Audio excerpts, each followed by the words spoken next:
आज के हमारे इस जो राष्ट्रीय संगोष्ठी है, इसका टॉपिक है 21वीं सदी में बाजारवाद और उदारीकरण के दौर में महिलाओं की सुरक्षा, समस्या और चुनौती। जैसा आप देख रहे हैं, ये एक बहुत डाइवर्स टॉपिक है। इसको कुछ बातों में केंद्रित करना, कुछ स्लाइड्स में केंद्रित करना बहुत मुश्किल है। मुझसे पहले कई सारे वक्ता काफ़ी अच्छी बातें बोल के गए हैं, पर जो मेरा टॉपिक है, मैं स्टैटिक्स से हटके मैं आपको बताना चाहती हूँ कि how India is liberal for women.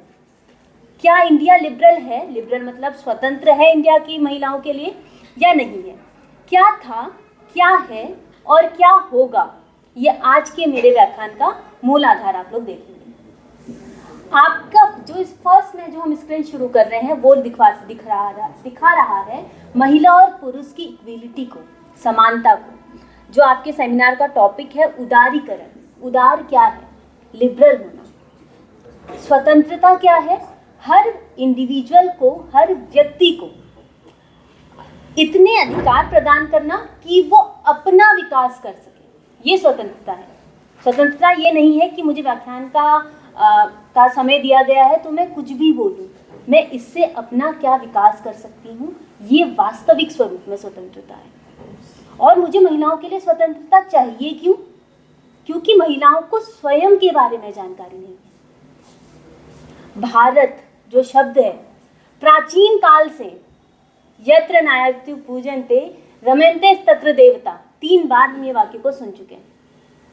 अगर हम मानते हैं, मैं कहूँगी मानते हैं, अगर मैं सनातनी हूँ, मेरे हिसाब से रामायण और महाभारत हमारे ग्रंथ, ये लिखी हुई सारी चीज़ें जो हैं ये वास्तविक हैं।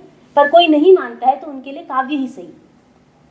पर ये जो लिखित ग्रंथ है, इनमें भी प्राचीन काल से आप ऋग्वेद से देखेंगे, वहीं से महिलाओं को अधिकार, वहीं से महिलाओं को स्वतंत्रताएं प्रदान करी गई हैं और महिलाओं ने स्वतंत्रता को एंजॉय भी किया है। समस्या का जन्म कहाँ से हुआ? समस्या का जन्म तब हुआ जब हमारे देश में इन्वेडर्स की एंट्री हुई। क्योंकि जड़, जोरू और जमीन, ये 3 ऐसी चीज़ें हैं। आप इसे किसी व्यक्ति से ले लीजिए, किसी समाज से ले लीजिए, किसी राष्ट्र से ले लीजिए, वो राष्ट्र स्वतः ही खोखला हो जाता है।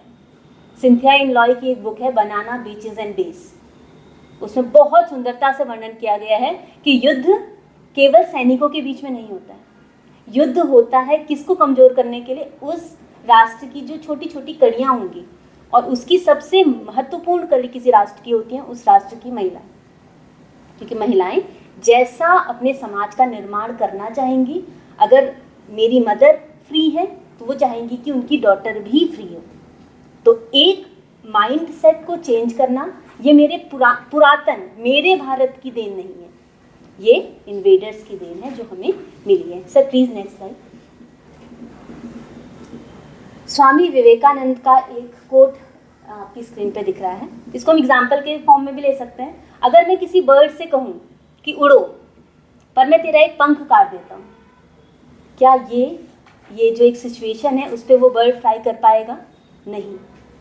मैं बात कर रही हूँ मेरे भारत की, जो लिबरल होगा, मेरा भारत जो बाजारवाद पे श्रेष्ठता की श्रेणी में आएगा, पर मैं उसका एक पंख ही काट दूँ, उसकी महिलाओं को ही दबा दूँ, ये पॉसिबल हो ही नहीं सकता। मेरा देश विकास कर ही नहीं सकता। पर मैं स्टार्टिंग में ही एक चीज़ बोल दूंगी कि मेरा देश कभी ऐसा हुआ ही नहीं। मेरे देश में महिलाओं ने स्वतंत्रता से पूर्व भी शिक्षा में भाग लिया। जब स्वतंत्रता संग्राम था तब भी जोरों शोरों से बढ़ के महिलाओं ने भाग लिया। जब मेरा देश आज़ाद हुआ, मुझे अपने देश को स्वरूप देना था, उस कच्ची मिट्टी को स्वरूप देना था, तो संविधान निर्माण में भी महिलाओं का योगदान रहा। मेरे देश ने बहुत जल्दी ही एक महिला प्रधानमंत्री को चुन लिया और मेरा देश वर्तमान में भी प्रथम नागरिक के तौर पे महिला की पदवी को एंजॉय कर रहा है। तो कोट आपका है, there is no chance for the welfare of the world unless the condition of women is improved. हमें इम्प्रूव करना है, मुझे ड्रास्टिक चेंज नहीं करना है। क्यों नहीं करना है? क्योंकि मैं फेमिनिज्म की बात कर रही हूँ। नारीवाद हमेशा एक बात कहता है कि महिलाओं को पुरुषों से ऊपर मुझे नहीं रखना है, मैं बस ये चाहता हूँ कि मुझे पुरुषों के समतुल्य, पुरुषों के समान अधिकारों को एंजॉय करने का कम से कम मौका तो दिया जाए। उसके बाद आई कैन डिसाइड कि मेरा शारीरिक स्थिति, मेरी मानसिक स्थिति क्या लायक है एक पुरुष के बराबर बनने की और नहीं। Sir please next slide. अब आप देख रहे हैं अपनी स्लाइड पे कि मेरे पास भी डिग्री है और मे भी 3 मेल मेंबर के पास भी डिग्री है। मैं अपने लेक्चर में ये बिल्कुल भी नहीं कहूंगी कि पुरुष महिलाओं का शोषण कर रहा है 21वीं सदी के भारत में। शोषण कर रहा है पर उस शोषण का स्वरूप अलग है। अब शोषण दृष्टिगत नहीं है, अब शोषण मानसिक। पर क्या है, महिलाओं का जो रिस्पॉन्सिबिलिटी है, महिलाओं का जो दमखम है, वो हम किस स्वरूप में देख सकते हैं, क्योंकि वो एक साथ कई सारी रिस्पॉन्सिबिलिटी को बहुत खुशी के साथ, बहुत ही ब्यूटीफुल तरीके से निभाती हैं, एंजॉय करती हैं और दूसरों को भी अपनी स्वतंत्रता का जो एक स्वरूप है, उसका जो एक चार्म है, वो क्या करती है, देती है। एग्जाम्पल मैम का ही ले लेते हैं, डॉक्टर दीपा शर्मा मैम का, कि मैम के स्टूडेंट्स भी मुझे यहाँ पे दिखाई दे रहे हैं, इसीलिए क्योंकि ये सेमिनार सिर्फ स्कॉलर्स का, रिसर्च स्कॉलर का जो पीएचडी कर रहे हैं, एकेडमिशियंस का नहीं है। ये पूरा सेमिनार जो मैं देख पा रही हूँ, ये स्टूडेंट्स से लेकर अपर लेवल तक सभी लोगों के लिए। तो ये जो चार्म है, ये महिला क्या करती है, बहुत अच्छे तरीके से फैलाती है, क्योंकि जननी का जो स्वरूप है, sir can please next slide please, क्योंकि अब ये डिफरेंस थोड़ा सा देख लेते हैं, उसके बाद मैं आपको एक चीज बताना चाहूंगी कि जो भेद है ना, वो ऐसा नहीं कि पुरुष शोषण कर ही रहा है। मैं ये टर्मिनोलॉजी नहीं यूज करूंगी कि पुरुष शोषण कर ही रहा है। शोषण का जन्म कहाँ से हो रहा है उसको देख लेते हैं। जो शोषण का जो जन्म हो रहा है ना, वो सेक्स शब्द के साथ से हो रहा है। वो सेक्स शब्द से नहीं हो रहा है, क्योंकि जो सेक्स होता है वो क्या होता है, हमारी शारीरिक बनावट पे वो बायोलॉजिकल थिंग है।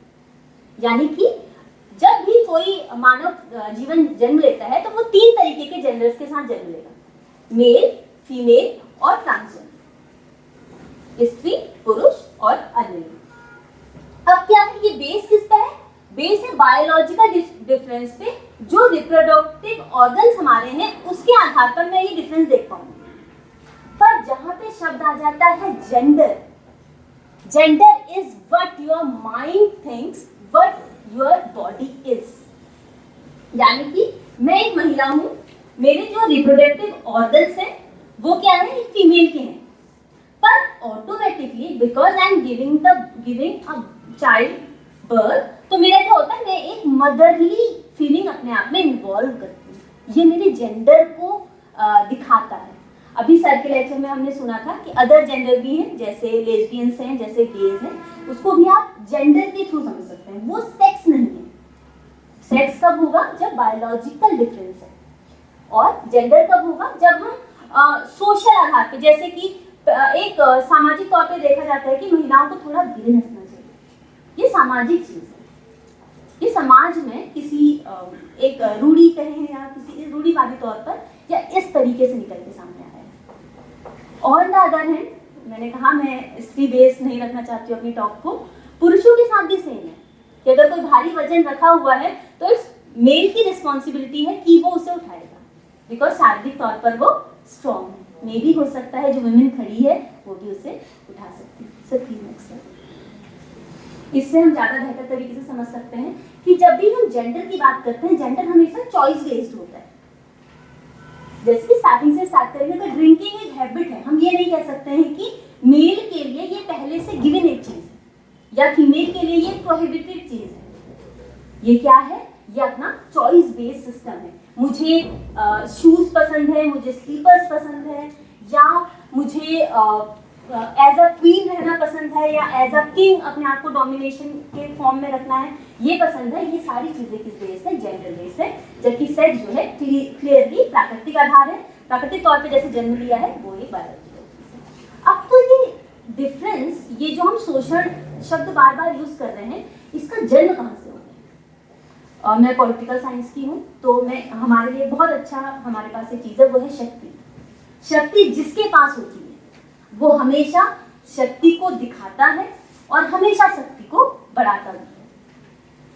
प्राचीन जो युग है उसमें हमने देखा था कि जो मानव है वो अपने सर्वाइवल के लिए शिकार करता था। अब मुझे एक चीज को पता है कि प्राकृतिक तौर पे महिलाएं पुरुषों के मुकाबले थोड़ी कमजोर होती हैं। स्पेशली जब हम आ जाते हैं हमारे मंथली साइकिल के टाइम पर, तो हम वल्नरेबल हो जाते हैं शारीरिक तौर पे, मानसिक तौर पे और इमोशनल फॉर्म में। हर तरीके से हम लोग उस टाइम पे वल्नरेबल हो जाते हैं और यही रीजन बना इस शोषण के वास्तविक तौर पे जन्म का। क्योंकि जहाँ पे पुरुष समाज को ये लिबर्टी मिली, ये फ्रीडम मिली कि उस पर्टिकुलर टाइम पर पीरियड में वो ज़्यादा सुपीरियर है रेदर देन फीमेल, तो यहाँ से उस शोषण के जन्म हुआ। जबकि सेम चीज़ अगर हम प्राकृतिक आधार पर देखें तो हम शेरों के साथ ही चीज़ें नहीं देखते। शेरनियाँ शिकार करती हैं और शेर शिकार को एंजॉय करते हैं। पर ये बात है कि शक्ति जिसके पास होगी वो शक्ति को दिखाएगा भी और वो शक्तियों को बढ़ाएगा। अब ये जो सेक्सुअल डिस्क्रिमिनेशन का हम लोग बात करें, जो डिस्क्रिमिनेशन मैंने आपको अभी समझाया, वो हमारा जो टॉपिक है बाजारवाद और उदारीकरण में, वो डिस्क्रिमिनेशन है क्या? First of all, offering employment opportunity based on genders.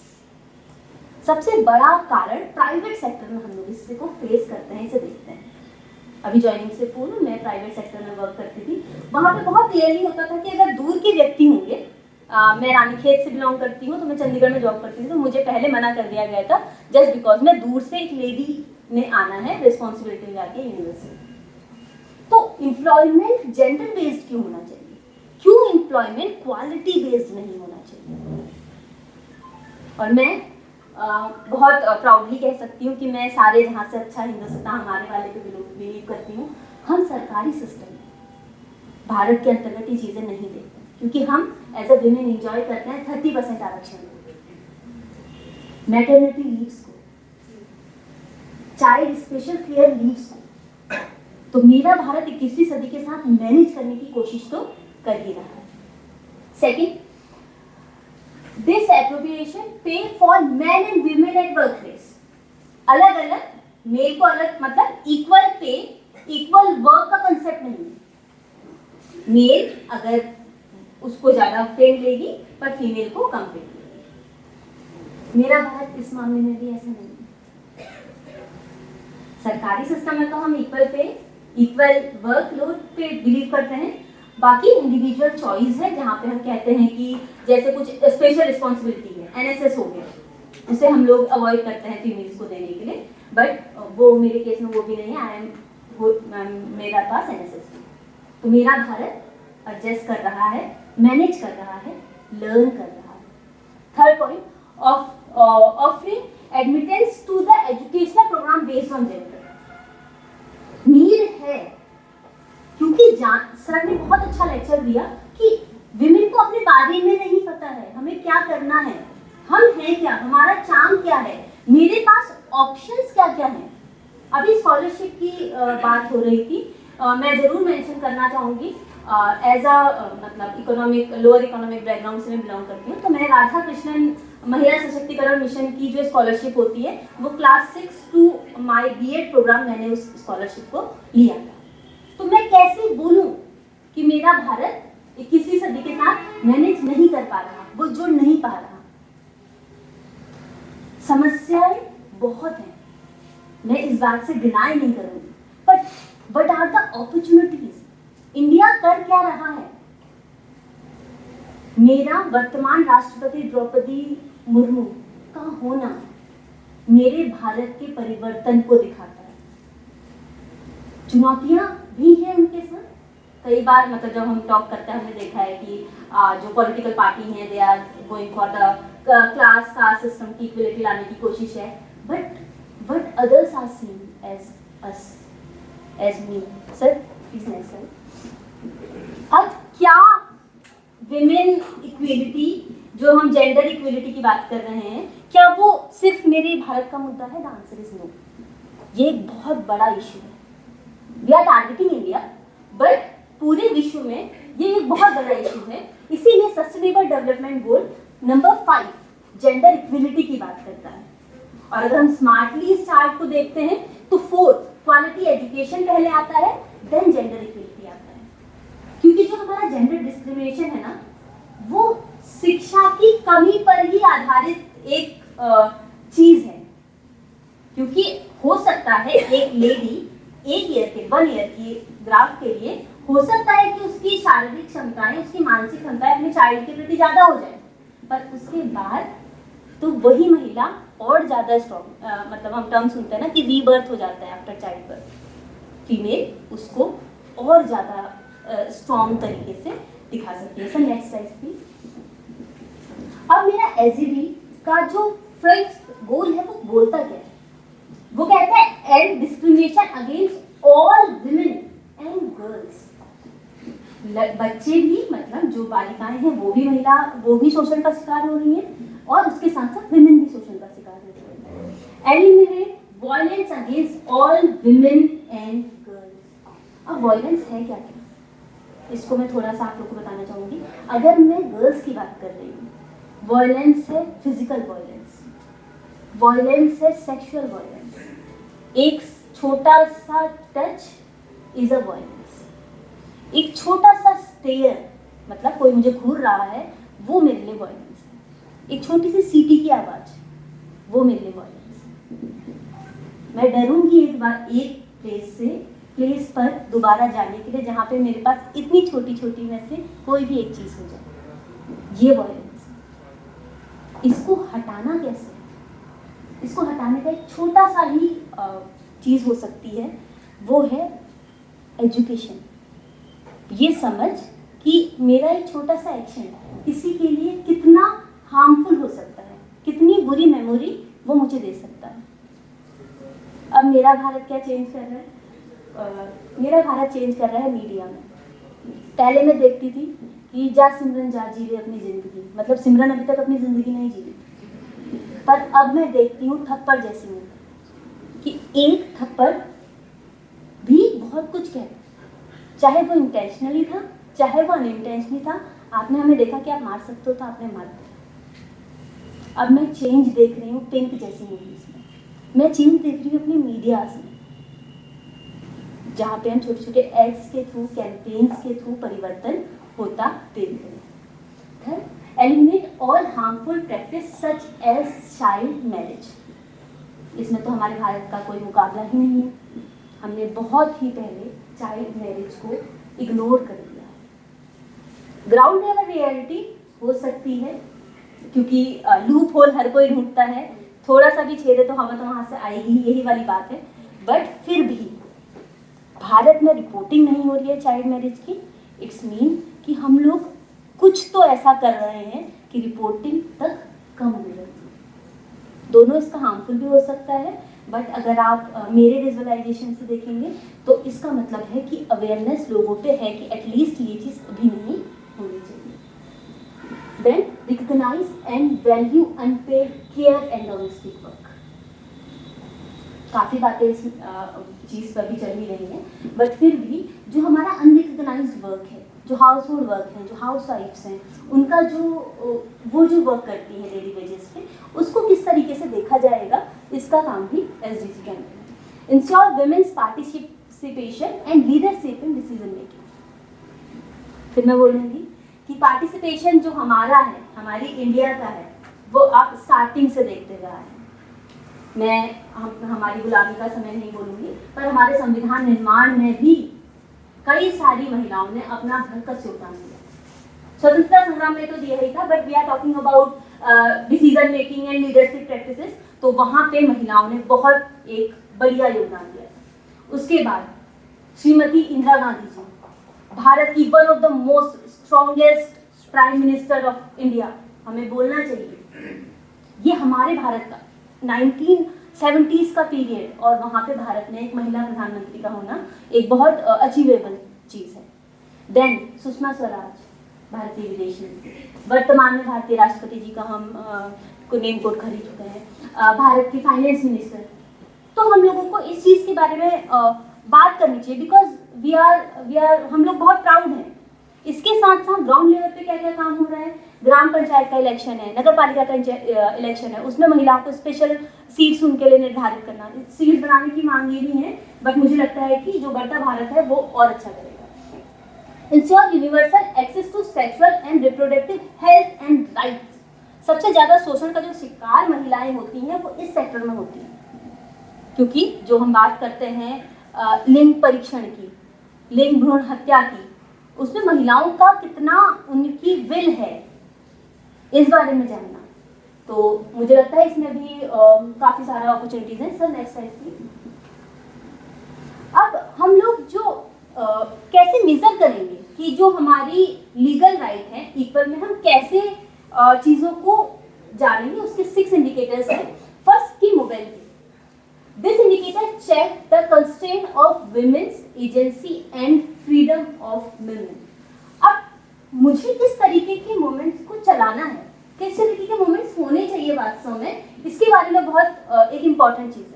अगर हम अभी अपने सेमिनार हॉल में देखें तो महिलाओं की संख्या पुरुषों से ज़्यादा है, पर कितनी महिलाएं अपने अधिकारों के प्रति जागरूक हैं? और हमें स्वतंत्रता चाहिए किस चीज से? पहले तो सवाल यही उठना चाहिए लोगों के मन में। मुझे स्वतंत्रता चाहिए जो पितृसत्तात्मक समाज की जो नकारात्मक चीजें हैं उनसे।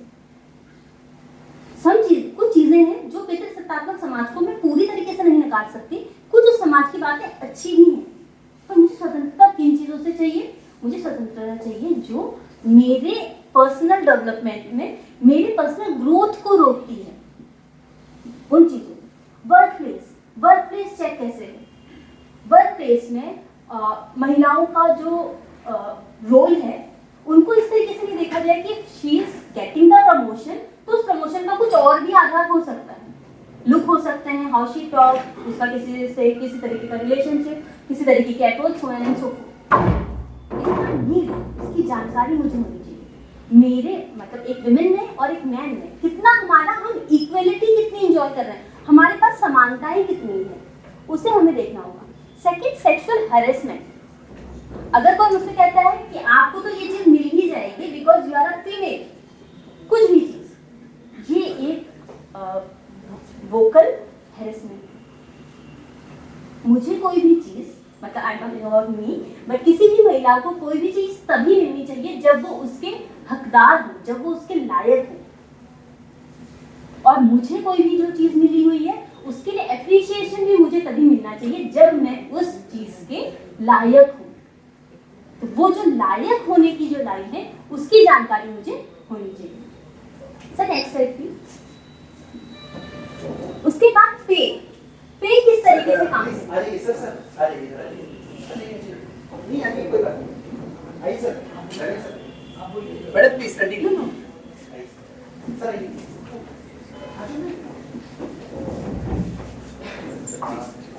Yes madam continue. पे, तो पे किस तरीके से काम कर रही है कि जो जेंडर का जो एस्पेक्ट है वो इस पर हम बात पहले कर चुके हैं, बट जो सेग्रीगेशन है चीजों का, जो डिवीजन है पे का, वो इक्वल वर्क इक्वल पे, जितना मैं काम कर रही हूँ उतना पे। Then marriage is a right. हमेशा विवाह एक अधिकार होना चाहिए कि अभी मेरा मन है स्टूडेंट्स तो मैं विवाह के बंधन में बंधूं। मेरी चॉइस है, जिस व्यक्ति से मैं विवाह करना चाहती हूँ वो मेरी अपनी पर्सनल चॉइस है, ये मेरी फ्रीडम है। और आपको ये अधिकार तभी मिल सकता है जब आप उस अधिकार के लायक हो। देन मैरिज में भी दो चीजें हैं जिसको हमने कोट करना चाहिए 21st सेंचुरी में। इफ यू आर वर्किंग, तो आप लेबर का डिस्क्रिमिनेशन, जो हाउस होल्ड वर्क है, जो आपके अदर वर्क है, उनका आप डिस्क्रिमिनेशन किस तरीके से करें? Is the household work is the complete responsibility of the women? The answer is no, it is a shared responsibility. घर मेरा है, परिवार मेरा है, बच्चे मेरे हैं, तो वो बच्चे हमारे होने चाहिए। देन एंटरप्रेन्योरशिप इंडिया के लिए मुझे लगता है इसके इंडिया पे इस तरीके की बातें अभी अप्लाई नहीं होनी चाहिए, क्योंकि इंडिया में एंटरप्रेन्योरशिप में आप लोग वुमेन का एक बहुत ड्रास्टिक एक उनका एक जड़ देखेंगे। कैसे देखेंगे? छोटे छोटे एनजीओ, छोटे छोटे सेल्फ हेल्प ग्रुप्स से लेकर एक बड़े बड़े स्टार्टअप्स आप देख पाएंगे। ब्यूटी इंडस्ट्रीज है इंडिया में 80%, एक मैं रिपोर्ट पढ़ रही थी, इसमें 80% जो एंटरप्रेन्योर्स हैं वो विमेन हैं, और ये इंडिया का लार्जेस्ट सेक्टर है इकोनॉमी, मतलब market economy. Sir next please. Then parenthood, इसमें मैंने बात कर ली है। एसेट्स, एसेट्स एक इम्पॉर्टेंट एस्पेक्ट है जिसकी नॉलेज हमें होनी चाहिए कि अब करेंटली जो मेरे फादर की जो प्रॉपर्टी है वो मेरी प्रॉपर्टी भी होगी, मतलब मेल की भी होगी एंड फीमेल की भी होगी। देन पेंशन, इसको भी हम लोग अभी जेंडर गैप जो है उसको हम लोगों ने देखा चाहिए। Next slide please. अब जो मैं जिस इंडिया की बात कर रही हूँ वो इंडिया ये है। हम बात कर रहे हैं 2020 के ग्राफ से। आप देखिए इंडिया की जो कंडीशन है वो लो है फॉर श्योर, पर मैं आपका ध्यान एक इम्पॉर्टेंट चीज पे ले जाना चाहूंगी कि जो भी ऊपर की आप कंट्रीज देखेंगे उनमें कोई भी कंट्री ऐसी नहीं है जो 1950 के बाद आप जिनको एस्टैब्लिश माने। चाइना को हम एक एक्सेप्शन के रूप में ले सकते हैं, पर इंडिया फ्रीडम के बाद एक बहुत स्ट्रॉन्ग फॉर्म में वर्ल्ड वाइड अपने आप को एस्टैब्लिश कर रहा है, बढ़ रहा है। कैसे बढ़ रहा है? ट्रिपल तलाक हमने बैन कर दी। उत्तराखंड को बहुत प्राउडली कहना चाहिए कि वेरी सून हम लोग यूनिफॉर्म सिविल कोड अपने उत्तराखंड में ला रहे हैं। तो these are the improving, this is the sectors in which India is improving. समस्याएं बहुत हैं बट इम्प्रूवमेंट भी उतना ज्यादा है। Next slide please. अब टोटल गैप है, मैंने इसके बारे में डिस्कस किया था कि जो आइसलैंड है वो सबसे पहले है और इंडिया को आप टॉप 10 की उसमें नहीं देख पाएंगे। Sir next slide please. अब जो मैंने स्टार्टिंग में बोला कि क्या women rights are human rights, वैसे तो टेक्निकली जो हम बात कर रहे हैं उसमें ये कोई शब्द ही नहीं होना चाहिए, बट कहाँ पे हम लोग विमेन को एज अ ह्यूमन ट्रीट करना बंद कर देते हैं? हम लोग ट्रीट करना बंद कर देते हैं उनकी जनरल राइट्स पे। जैसा मैंने पहले भी आप लोगों को कोट किया कि एक छोटी सी निगाह, एक छोटी सी सीटी, एक छोटा सा वर्क प्लेस में ये कह देना कि इनको तो ये चीज़ बहुत इजीली मिल जाएगी, ये क्या है? यहाँ पे आप हमें एज अ ह्यूमन ट्रीट